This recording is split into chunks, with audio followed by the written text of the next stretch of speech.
the advisor behind the advisors.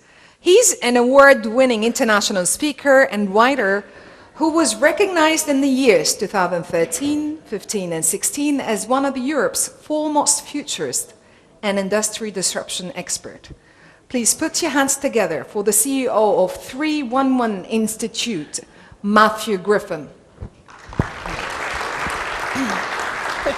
He's going to be tackling a very interesting topic, minds and machines. And I had a chat with him in the morning, and I was like, is there a secret behind 311, the name of your institute? And he answered, it's my son's birthday. That's really sweet. That's a great, innovative idea to maintain your son's loyalty for at least a decade. Forever. Thank you. Thank you very much. So the only problem I have with that name is that following on from my son, he was born in 2012, I have a daughter, born in 2014. So she was born on the 6th of June, so I might have to change the company name. Because I can see that as being an issue. That's it. It's my son's loyalty forever, my daughter, not so sure. So thank you everyone, it's a privilege to be here. My family's actually been in Dubai since 1978, so on my mother's side. So my cousin Philip moved to Dubai in 1978 when there were about 250,000 people.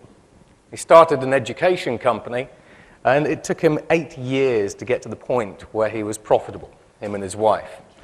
And they've recently sold their business because they've decided to retire. But it's when we talk about ideas, we're at the center of the world here. There is no better place for ideas and vision. So what I'm going to talk about is I'm going to talk about a few ways in which we can disrupt the world and a few ways in which we are disrupting the world. So from your perspective, how many of you here want to change the world? Hands up. Yeah. How many of you think you can change the world?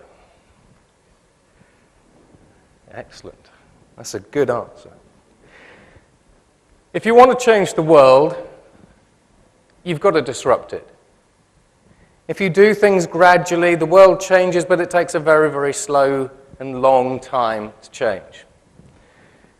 If you can't see the future, you can't create it. That's one of the quotes that comes out of a lot of people's mouths.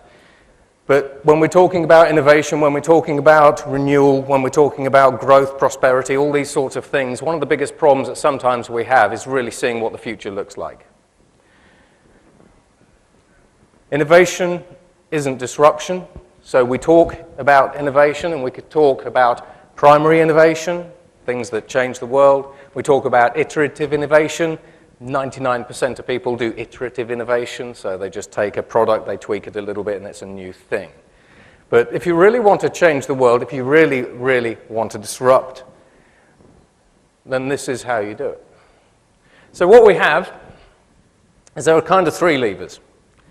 On the one hand, you need exponential technologies. They help. Technology underpins every new product and service that we create. There isn't today a new product or service that doesn't have some form of technology embedded into it. Additionally, if you're building out your own organization, you're going to be using technology. So on the left, we have emerging technologies. On the right, we have companies. Because it's no good taking a collection of emerging technologies or technologies that are here today, putting them together and then leaving them on the shelf.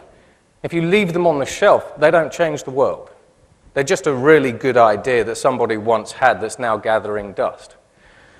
But again, the world is a large place, and if you really want to disrupt, you can't just take a game-changing technology, a game-changing new product or service, and give it to a small collection of people. You can't just sort of give it to 10 people. You're not changing anything. You know, you might be disrupting their lives, but you're not changing the world. So we now need to couple that basically with exponential adoption. And as we have 3.5 billion people around the world connected today, that becomes easier than ever before. When I started my business on $50. If I'd started my business 30 years ago, my local market would have been my local market. I would have been able to sell to 100,000 people. I could have taken out adverts in paper-based newspapers. You know, does anyone use those any longer? Today, I can have an idea, I can publish it somewhere, and arguably, I can reach 3.5 billion people. Now, admittedly, I don't post cat photos or cat GIFs, so most people aren't interested in what I have to say, but nevertheless, I could still reach them. So what we do is we can take things like emerging technologies, we can take the culture and the vision that we have within an organization, we can put some things together, create a new product or service, and throw it out into the world. But just because, again, you have a game-changing product or service doesn't necessarily mean it gets adopted. So there are a couple of other levers. If the regulators don't like your product or service, they can simply say no, it's dead in the water. If it's not easy to adopt, people won't use it. It could be the greatest thing, but if it's really, really hard to use, you're not going to use it because it's too much hassle, it's too much faff. When we have a look at things like accessibility, if that product is sitting on the west coast of America and you don't have access to it here or you don't have access to it in China, it doesn't matter. It won't affect you because you can't access it, and so on and so on. We have cultural bias, generational bias. Older people tend to adopt things differently and at different rates to younger people. We see that every day. So what I want to do today is I want to change your perception. In Dubai, we already know that in July, basically, you'll have the world's first flying taxis. Now, a lot of people still talk about the advent, for example, of the flying car. The flying car's not going to come. It's a flying drone. That's not a car. So, again, Dubai is leading the world. We're seeing a whole variety of different areas. And if you look at the size of Dubai, and you look at the size of the countries that arguably you go up against, arguably, most people, if they were looking at things logically, they would bet on the other countries. But here, you have the vision. Here, you have the ideas, you have the creativity, but you also have the attitude to execute and the resources to execute. And again, without any of those, you don't change anything. So, when we have a look at what's coming down the line, there's plenty of opportunities to change the world. Some of these trends you'll know, you'll have heard of. So we have autonomous vehicles. So again, you're investing very heavily in autonomous vehicles, whether it's hyperloops, whether it's autonomous pods, whether it's flying taxis. When we have a look at connected home at the moment is stuttering a little bit, but we can see the foundations building. When we talk about a global hive mind, everyone is familiar with Google. Again, if you went back 30 years ago and you wanted to access the brains, the experiences, the intelligence of other people around the world, it would have been fairly difficult. Google helped democratize information. We're now starting to get to the point where we are democratizing expertise with artificial intelligence.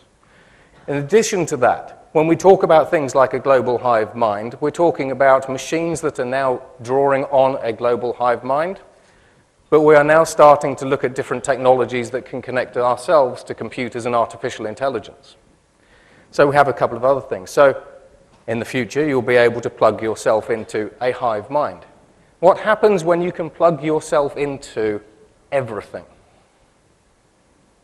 We're just at the start of this stuff. Human 2.0. You think you're going to stay human? No. We talk about the rise of the machines. We talk about how the machines will take over. We talk about how humanity cannot survive against the machines, the Terminators, the robots, all these sorts of things. You think you're going to stay human? You think technology isn't coming to be a part of you? The Internet of Everything, we're connecting everything, that's no secret. Just as Emirates is connecting Dubai to the rest of the world, basically we are connecting everything to everything. We are connecting chairs to carpets, to curtains, to lights, to me.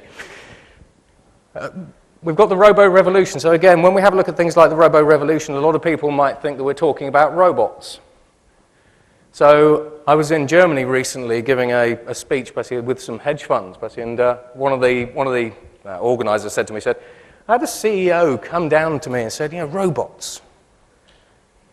I hear that robots are going to replace me. And he said, how are they going to do that? And she said, well, robots are getting very, very good. Well, one day we can see your chair being made vacant and have a robot in your chair. We think about robots as being hardware-based. The robots that are coming, the robots that are here, yes, we have hardware robots, but the ones you need to watch out for are the software robots.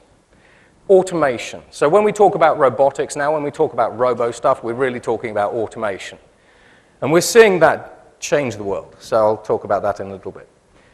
Singularity, this is the point at which we have exponential progress basically throughout the world that is caused because of technology. So how many of you have a chip anywhere on you?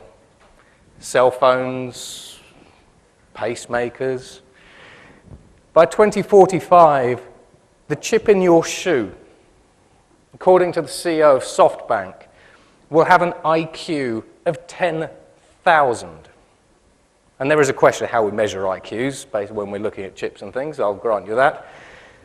To put that into perspective, the average human genius has an IQ of 200. Compare it to my own. My own IQ is about 5, I reckon. We have smart cities coming down the line, so we have a lot of smart cities being built all around the world now, and we're starting to see these things come through, and then again, wearables. So you can think of wearables as simply a tool to translate everything about you, your biology, your biochemistry, your biomechanics, into machine language. Wearables are a translation device between biology and machines. So I talked about exponential technologies a little bit. We're all familiar with things like blockchain, artificial intelligence, virtual reality, augmented reality, all these kinds of things. What happens when you don't have 3, 4, or 5 exponential technologies to play around with to create tomorrow's next new products or services? What happens when you have 180? When you combine these together, each one of these dots represents around $500 billion of what we call addressable market opportunity, anywhere between $500 billion, and sort of $6 trillion. When you combine these, you end up with the potential, getting my mouth out, getting the potential to create billions of new products or services. So, and they cut across everything. So when we have a look at them, advanced manufacturing, biotech, digital connectivity, energy, geoengineering, machine systems, materials, robotics, security, sensors, user experience. And the reason why I put them in this is because if you want to create tomorrow's products and services, you don't take a single technology. You don't just take artificial intelligence. You don't just take a chip. You combine them. You need to make them. So advanced manufacturing. How many of you would like to grow your own drone? Hey, there you go. That's possible. We are growing drones in the UK. So as we start moving on, this is the list. You're not going to be able to see this. On the one hand, it's kind of just to prove that it actually does exist. So when you take these exponential technologies and then you combine them with an exponentially connected world, you can change the world very, very quickly, and you can do some amazing, amazing things. Over the next 5 to 10 years, we're going to connect the other 55% of the planet, the other 3.5 billion people today that aren't connected. So your market today is 3.5 billion people if you're selling a digital service. Your market quickly in the next decade, under the next decade arguably, is everybody on the planet, something we'll have a chat about. Now, just to put this into perspective, when we talk about exponential technologies, if you were going to take 30 linear steps, if I said to you I was going to take 30 steps, you'd know where I'd end up. I'd end up sort of pretty much through that wall. To put it into context, the rate at which these technologies are advancing now is staggering, and the evidence is all around us. If I take 30 exponential steps, I'm taking over 1 billion steps. I'm still where I'm standing today, but I've traveled around the world 26 times. That is the visual difference between linear, which is where we were, and exponential, which is where we are. Today is the slowest rate that we're ever going to move again. And as for tomorrow's technologies, when we talk about ideation, today we talk about human ideation. The analysts believed that the first creative machines would start appearing in around 2035, 2040, 2045. We're already seeing the world's first creative machines that are designing products and that are running companies by themselves. No humans involved. So today we talk about Industry 4, which is kind of just connecting robots, connecting stuff together. Tomorrow we are moving to a world where you could put an AI together. You could have that AI running a Wall Street hedge fund. There's one called IDA. And you could be sitting on one of the 875 kilometers worth of beaches around here. So don't for 1 minute think that the entrepreneurs that you are going to be up against tomorrow are the same as they are today. The competition is about to get steeper. So when I was speaking to my cousin Phil, I asked him what it was like to start a company. And he pulled up this quote from Elon Musk. It's like chewing glass. And I think any of you that have started companies, it's not easy. It's generally thankless. You are the CEO, but you're also the janitor. You're also the coffee person.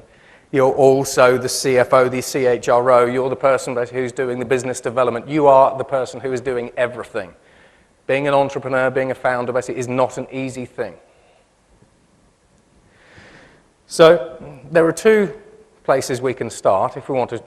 One if we want to innovate, and one if we want to change the world. So if you want to simply innovate, we can start with step 3.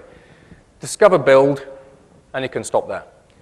If you want to change the world, though, and if you want to be a systematic disruptor, you've got to go whole hog.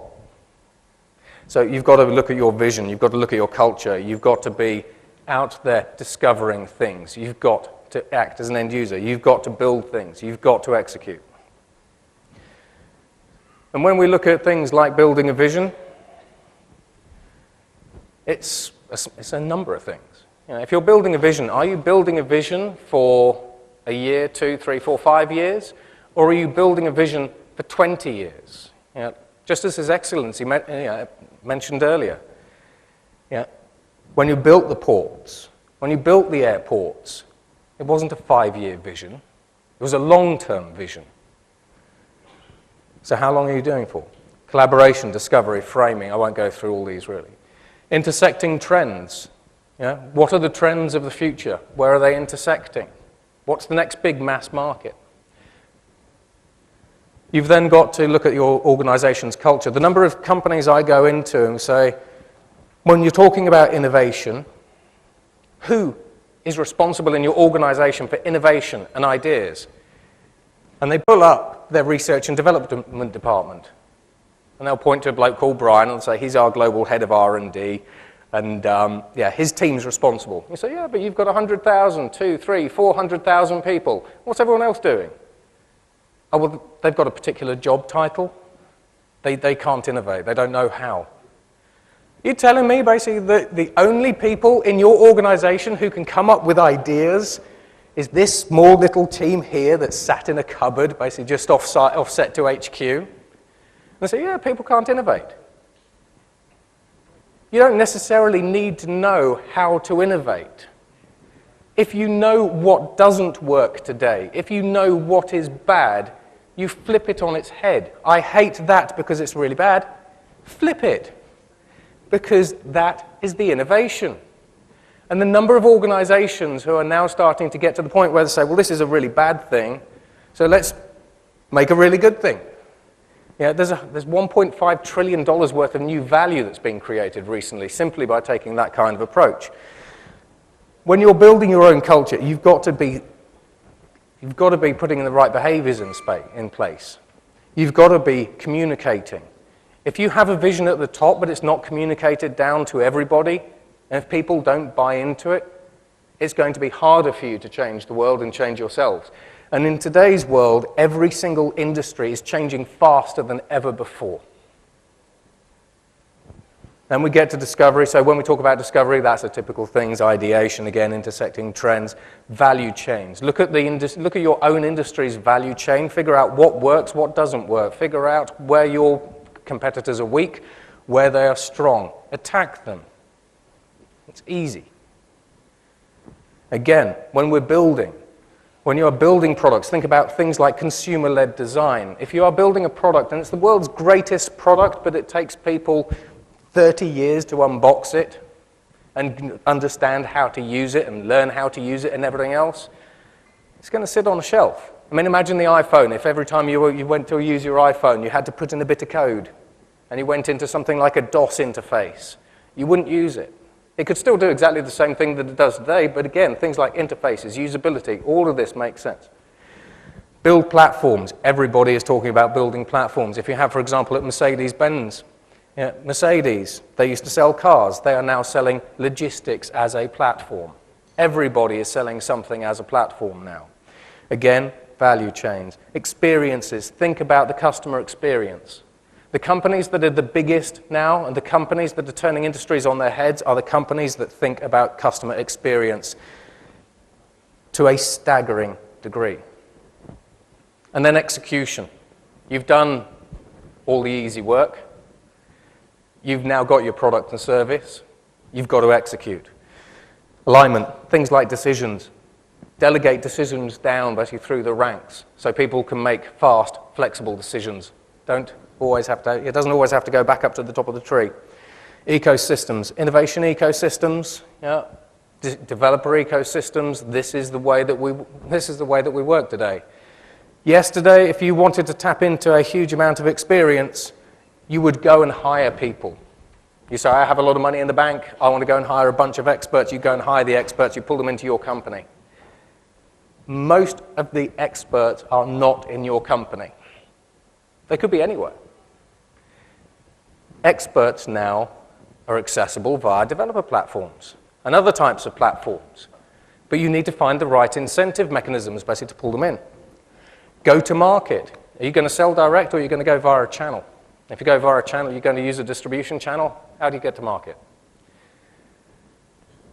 So what I want to do is I want to show you just how fast every single industry on the planet is changing.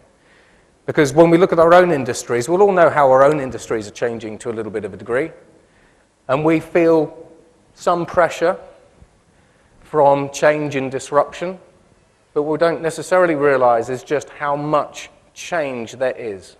And this isn't on a global scale either.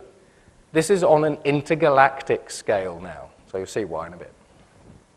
So we all know these sorts of things. So in the automotive sector, we are getting rid of drivers. So by getting rid of the driver, though, the car becomes a platform. It becomes a place where you can sell new products and services. Suddenly, you now have access, if you're Disney, for example, to an audience of drivers who used to spend billions of hours in traffic staring at a steering wheel and staring at the red lights in front of them. Now, these same billions of hours can be spent watching Disney flicks. This suddenly creates its own opportunity. You take the driver out, you do something different, you've got a brand new opportunity. So this is farming. Farming's fairly boring, isn't it? Yeah. You buy a herd of cows, herd of camels, maybe. You put them in a field. They get bigger, send them to the abattoir, and you have a steak. That's lovely. Now we can get steaks without cows. We are growing meat from stem cells in bioreactors. And if you think, well, who wants to go and buy that? Well, Larry Page. He likes buying, we call it meat-free meat. So he bought a hamburger recently for over $250,000. But the thing is, when we talk about things like bioreactors and getting meat from reactors, I was going to say from animals, but when we talk about getting meat from alternative sources, it sounds really quirky, doesn't it? It sounds weird. But when you look at everything logically, that cow basically is contributing, I should point over there, that cow is contributing to global warming. It's eating a lot of grass. It's expensive. If you use a bioreactor, you can cut down the cost of getting your meat by 98%. Suddenly, you get a huge amount of land back, for example, if you're Argentina or if you're Brazil. So in the US, the FDA has now approved what they call lab-grown meat. We've got drones, we've got hyperspectral sensors that are on satellites that are now helping us do things like precision agriculture. But again, we're already at the point where if you don't want to run a traditional farm, we can get rid of the drone, we can get rid of the cow, we can get rid of the field. So we can create vertical farms. And they can be completely automated. Again, they're about 95% more efficient than today's farms. And unlike today's farms, you can produce about 8 crops a year. And they're perfect. And you can position them in a city. Suddenly, you are getting huge amounts of food at a low cost with no pollution. It's a big change from where we are today.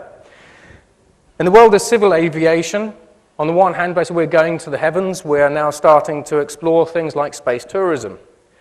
But in the next 15 years, we're going to start seeing the arrival of particularly regional electric aircraft.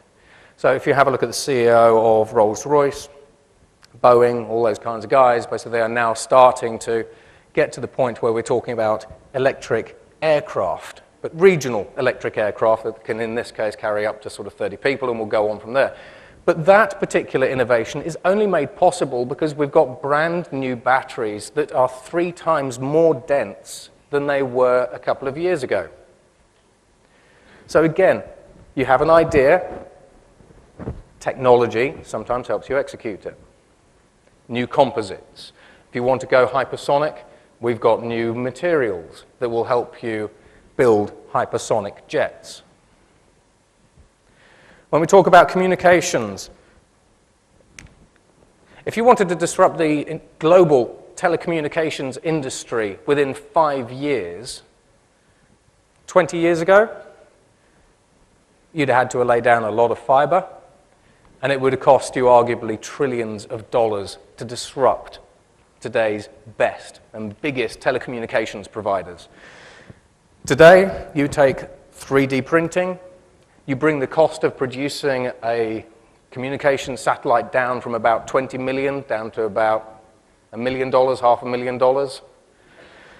You need rockets to launch them. We create reusable rocket launch systems. If you wanted to launch a load of satellites into space a number of years ago, it would have cost you $100 million for one of the big rockets. It's now about $5 million, and it's getting cheaper with things like first-stage rocket systems. We can launch 1,200 satellites every year for the next 4 years to give everybody on the planet 15 gig a second. Everybody. If you're in the middle of the Atlantic, 15 gig a second. If you are in the middle of the desert, 15 gig a second. You don't need to put fiber in the ground any longer. And is this happening? There are 5 companies doing this. This isn't pie in the sky. When we have a look at things like defense, defense is going fully autonomous. And there's a lot of money being spent on that sector. But defense itself relies on around 120 specific emerging technologies. It's one of the more complicated sectors. We're all here to learn today. But how are you learning today? Today, you might be learning from me a little bit. You might be learning from paper, videos, teachers. What if I had a technology that I could just, unfortunately, I have to say this, what if I had a technology that today I could just zap you with? And after you've been zapped, you know something new. We did that last year. So what we did is last year we took 32 fighter pilots and we took brain scans from them. We put them into an F-35 and we put them into flat spins. And these Top Gun fighter pilots had to try to recover the F-35s.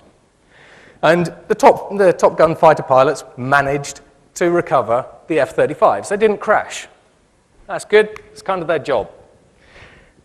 What we then did is we then took another 32 volunteers and we said to them, so, have you ever flown before? No. Have you ever flown a plane before? No. Have you ever attempted to land a plane that's in a flat spin before? No. Have you ever flown a military plane before? No. Okay. What we'll do, we put skull caps on them. They're called brain-machine interfaces. Put them into the simulator, put the F-35s basically into flat spins. 60% of the people landed an F-35 in a flat spin with no prior experience. But again, His Excellency talked about the press. When the press heard this, they said, how long did it last? Well, the effect lasted 30 minutes. And the press went, 30 minutes? You've got to be kidding. Jeez, that's rubbish. And the people who were running the experiment said, hang on, you've missed the point. You're complaining that we just uploaded information to somebody's brain and it lasted 30 minutes. It's 30 minutes today. It's an hour tomorrow. It's 6 hours the following month. And at some point, it's going to be forever. And the press kind of went, yeah, but it's 30 minutes. Don't listen to the cynics. The cynics basically will beat you down. So when we think about learning and when we think about education, we think you're going to be taught in the same way as we are today. Then we strap virtual reality and augmented reality and all these sorts of other things on top. Renewables, we talk about renewables. So New York and Los Angeles recently went to tender and they awarded their contracts basically to battery companies. So we're now starting to get to the point where we can run cities basically on supergrids, renewable energy. So Las Vegas basically is now running 100% on renewable energy. Atlanta are committing to 100% renewables by 2035, as are 26 other US cities.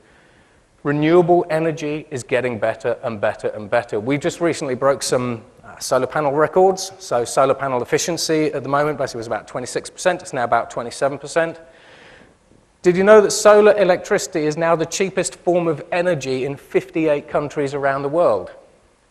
But if you want to harness the power of solar, then you need to create energy scale grids. So superconductors are getting better. Supercapacitors are getting better. You want to charge your electric car in 2 seconds and not 20 minutes? You can do that. When we look at the entertainment sector, we always know, a lot of the things that we see on television are fake. They've been computer generated. We're getting to the point now where we have photorealistic editing systems. So you don't know what is real and what's not. So that's fine. For the past 10 years, basically, we've been looking at movies and we've been looking at the landscapes and going, I don't think that alien planet really exists. I'm not sure, I just don't think that alien planet exists. We are getting to the point now where we can replace actors, and you can't tell the difference. So something called Uncanny Valley. We start putting artificial intelligence into the mix, and we have AI that is now creating scripts for Hollywood. We have AIs that are now award-winning because they're communicating with drones, and the drones are now their cameraman. So you have an AI writing a script. You have an AI that is controlling a camera drone. It takes the information from that. It then starts processing it, edits it, because it understands what human emotion is to a degree. You want to put the fear of God up somebody, then it kind of knows how to do that. You want to make someone happy, well, it sort of understands how to do that as well. So we're getting to the point, slowly, where we can use artificial intelligence to create any movie that you want. We've already got people who are now starting to create movies in VR. But when we talk about in VR, we're talking about high-definition reality. And you will have someone literally in VR panning camera angles. So we are now directing in virtual reality. When we have a look at the stock markets, when we have a look at the Financial Services Committee, or the financial services industry rather, this isn't necessarily the industry you want to be in any longer if you want a career, because they're going fully automatic. The world's first fully autonomous companies are coming from the financial services sector. If you have a look at the likes of JP Morgan have now just used artificial intelligence to cut down the amount of time that it takes them to contract by 360 hours. So AIs are now looking at contracts. When we have a look at things like business services and lawyers, knowledge economy, the knowledge economy is really, really hard to automate, but we now have robo-lawyers. We've now got law firms that have no people because AI is checking the contracts, AI is pulling up what it thinks these contracts should actually look like, and people will just make a couple of amendments. When we have a look at things like Goldman Sachs, Goldman Sachs, 9,000 people. 3,000 of those are data scientists. We're getting to the point now where you can automate a data scientist. So at the moment, the data scientists are using artificial intelligence to create new models and new algorithms. They're being automated themselves. If you want to go into programming, Microsoft has got a technology called Deep Coder. You talk to it, you say, I want to build an application. You give it the parameters, it goes off to GitHub, Stack Overflow, and it starts pulling the program together. You don't need to know coding in the future. When we look at healthcare, as I say, do you think you're only ever going to be human? We recently created the first alien life form. And what's unusual about this alien life form is two things. Firstly, is it's got 6 nucleotide bases. All of us share a common DNA. This new alien life form doesn't. However, what if you could genetically engineer a person to the point where you never, ever get a virus? Viruses work using specific replication technologies, DNA replication technologies. We know what those are. We can create cells that they can't latch into. And we've already done that. So we've got E. coli, for example, that is resistant to every single virus known to man. In addition to that, we're getting to the point we've already got designer babies. So if we have people who have particular medical ailments, because that's where it starts, we can use genetic engineering to get rid of those medical ailments forever. We have a technology called CRISPR. It's a 3.5 billion year old technology. It's a real-time gene editing technology, and that will help us get rid of 6,000 diseases. We've got in the insurance sector, everything is connected. Huge amounts of risk everywhere, it's great for them. In the manufacturing sector, we're 3D printing skyscrapers. You're going to be 3D printing a skyscraper in around 2020. We're also growing drones using molecular assemblers. We've got 4D printing. We have all sorts of things. We've got robots. Specialists are now going after lionfish. So if you have an invasive species, send a robot in after it. So conservationists are now starting to tap into the power of technology. Digital services with government, connected cities, smart cities, so on and so on. In retail, we now have artificial intelligence that is designing its own products, and then it's using 3D printing to print them out. These are $300 architect shoes from Under Armour, and it's just the one in a growing trend. No human touch those. When we talk about robotics, we now have robots that are designing themselves and then fabricating themselves using 3D printing. They print themselves off, they go and test themselves, they feed that all back into the model, and they evolve. It's not just a cute we aren't just talking about cute rumba robots now. By 2022, we're looking to put people on Mars. By 2117, Dubai wants to create a civilization on Mars. We will 3D print our habitats in Mars. We're going there. We've got the tech. In the technology sector, we have quantum technology. We've got quantum computing, which is already 100 million times faster than today's computing systems. We have artificial intelligence systems that are building new AIs. They are self-evolving, self-replicating. This is all faster and faster and faster. We have blockchain. Blockchain is changing the world in itself. And then when we talk about autonomous, we talked about autonomous cars earlier. Everything is going autonomous. Everything from 500,000-ton cargo ships, basically all the way down to trams.